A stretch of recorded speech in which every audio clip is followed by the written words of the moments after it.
For most men at 85, life becomes quiet, routine, and unremarkable. But David Allan Coe was never like most men.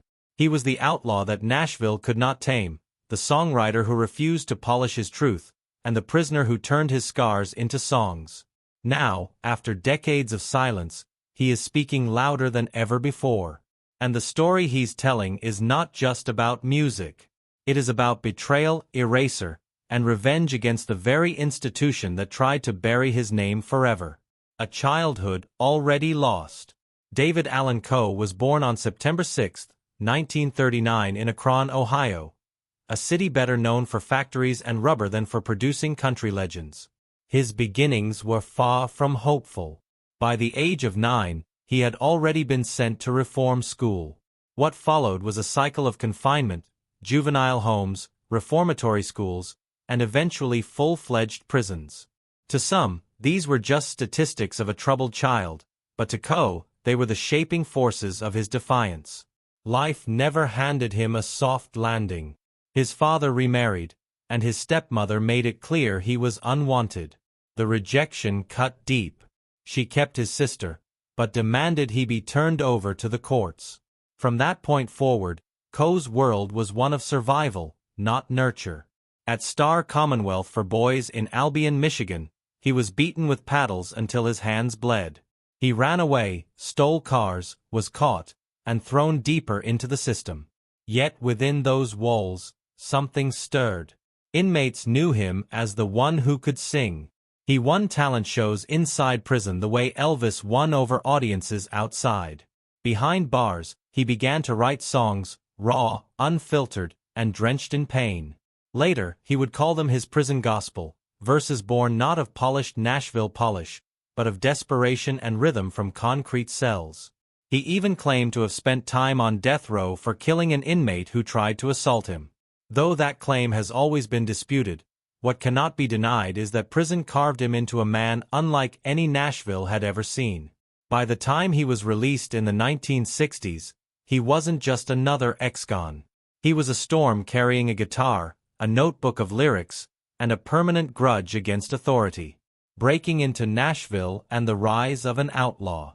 When David Allan Coe arrived in Nashville in the late 1960s, he didn't come looking for permission or approval.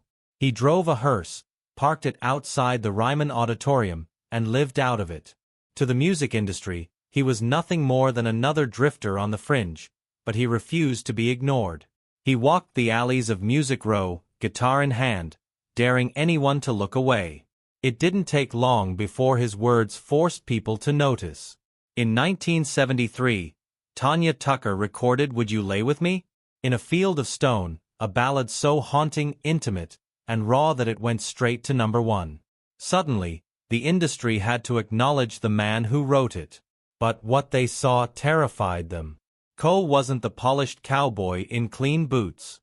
He was tattooed, long-haired, unpredictable, and unwilling to play their game. While Waylon Jennings and Willie Nelson were being celebrated for testing the boundaries of country music, Coe was already past them, writing songs that pushed into territory Nashville didn't dare touch.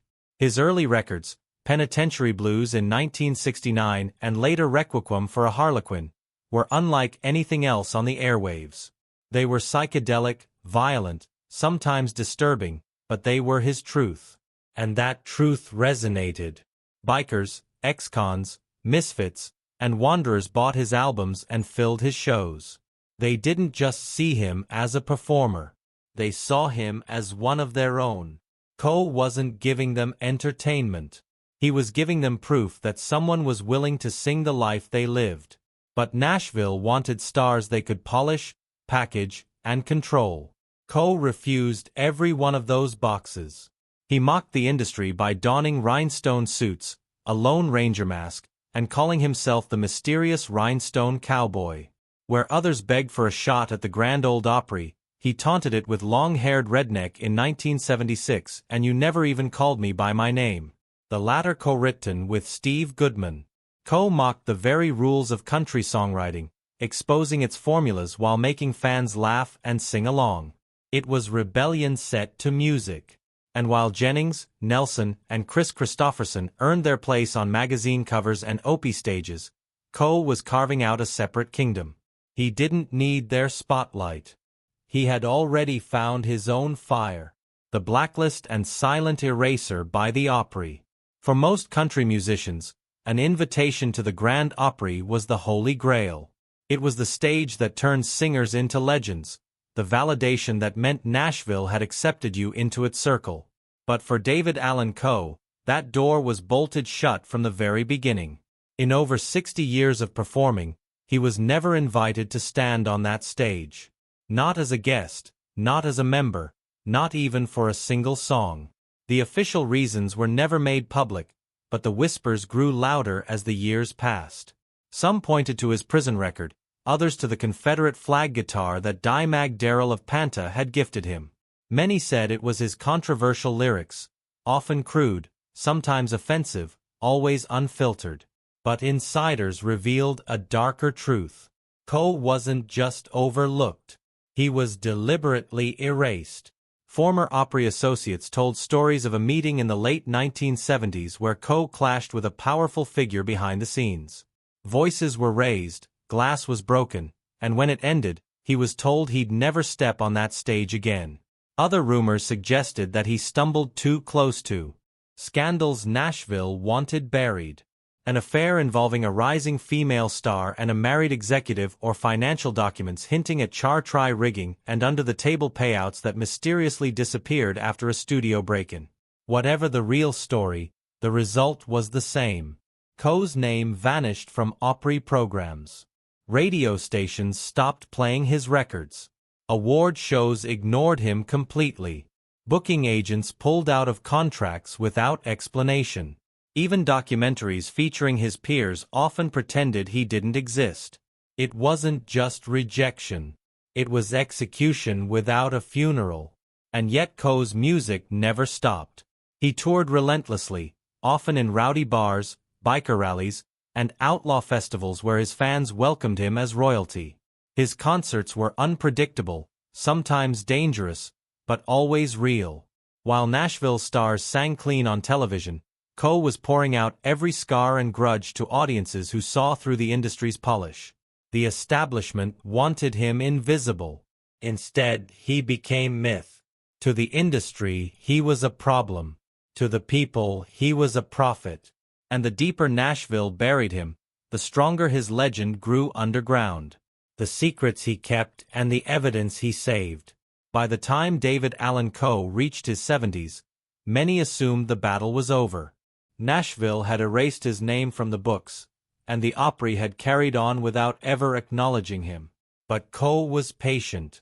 He had lived through reform schools, prisons, and decades on the road. Silence was nothing new.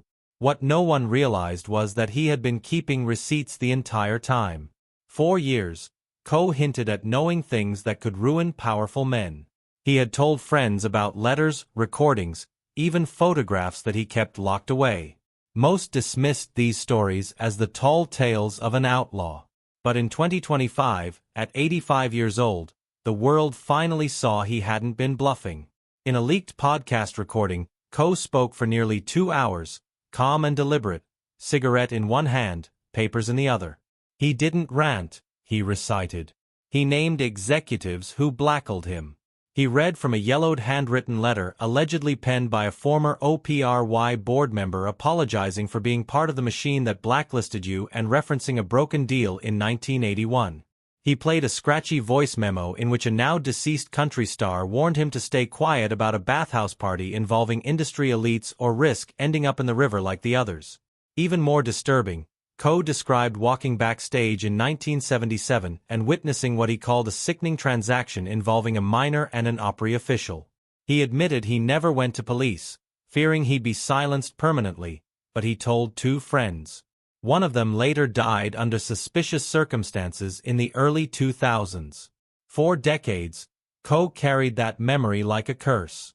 Skeptics dismissed it all as fantasy, but for others, the pieces aligned too neatly with rumors Nashville had buried for years. And Coe, for the first time, had documents to back it up. He claimed he had kept tapes, contracts, and photos hidden for protection. Evidence he never planned to use unless they came for him. But now, with nothing left to lose, he decided to bring it all forward piece by piece. What began as whispers of a bitter outlaw transformed into a storm, and Nashville, which once believed it had buried Coe, was about to be dragged into the light he had been saving for half a century. The interview leak and the firestorm that followed. The interview that unleashed decades of rage wasn't meant to be public. It was filmed quietly on Coe's Tennessee property. Just him, a trusted journalist, and a small crew. What began as a casual conversation soon spiraled into one of the most explosive revelations in country music history. For nearly 2 hours, David Allan Coe unloaded everything he had carried in silence. The names, the letters, the threats, and the betrayals that had shadowed his career. He spoke slowly without theatrics, his voice calm but heavy with finality. At one point, he leaned into the microphone and whispered, "You want to know why I was banned from the Opry? Because I knew too much. Because I wouldn't play along. Because I caught one of their own doing something that would have destroyed them. And now I'm done protecting them." The room fell silent after those words. There was no music, no editing, just truth hanging in the air like a loaded gun. That video was never meant to escape the room. But once leaked online, there was no stopping it. Within days, TikTok clips of Co's most shocking lines spread like wildfire. YouTube lit up with reaction videos. Country music forums exploded with debates. Fans dissecting every sentence and demanding answers. Younger audiences, many who had only heard of Coe as a fringe outlaw, suddenly wanted to know why his name had been erased for so long. The establishment scrambled. The Opry released a carefully worded statement about honoring tradition and refusing to comment on unverified claims, but silence spoke louder than denial. Country radio ignored the story entirely. Big-name stars, especially longtime Opry members, stayed quiet. Not one tweet, not one public defense. It was as if they were all waiting to see just how much Coe was willing to reveal. Meanwhile, the backlash outside Nashville was electric. Hashtags like #JusticeForCoe and #OpryExposed surged across social media. Fans even gathered outside the Opry house holding signs. "Why not Coe and the truth is outlaw?" A few of Coe's old outlaw peers, men who had survived the same backroom wars, broke decades of silence. One songwriter admitted he too had been threatened in the 1980s for questioning Opry politics. A retired sound engineer confessed there was a list of artists never allowed in the building. For the first time, Nashville couldn't bury David Allan Company. He had outlived them, outlasted them, and now he had outed them. The reckoning and the legacy at 85. By the spring of 2025, the storm that David Allan Coe unleashed had grown larger than even he could have imagined. The Grand Ole Opry, once untouchable in its mystique, was suddenly forced into defense. Public relations teams worked overtime. Old staff members were quietly removed, and whispers of internal investigations swirled around Nashville. Yet, the damage was already done. For the first time in its century-long history, the Opry was no longer seen as sacred. It was seen as compromised. And Coe, the man they tried to erase, stood at the center of it all. His streaming numbers surged as fans rediscovered songs like The Ride and If That Ain't Country. His concerts, once relegated to fringe biker rallies, began selling out faster than they had in decades. Younger artists spoke openly of his influence, calling him the outlaw who had been telling the truth all along. What the Opry thought would be the end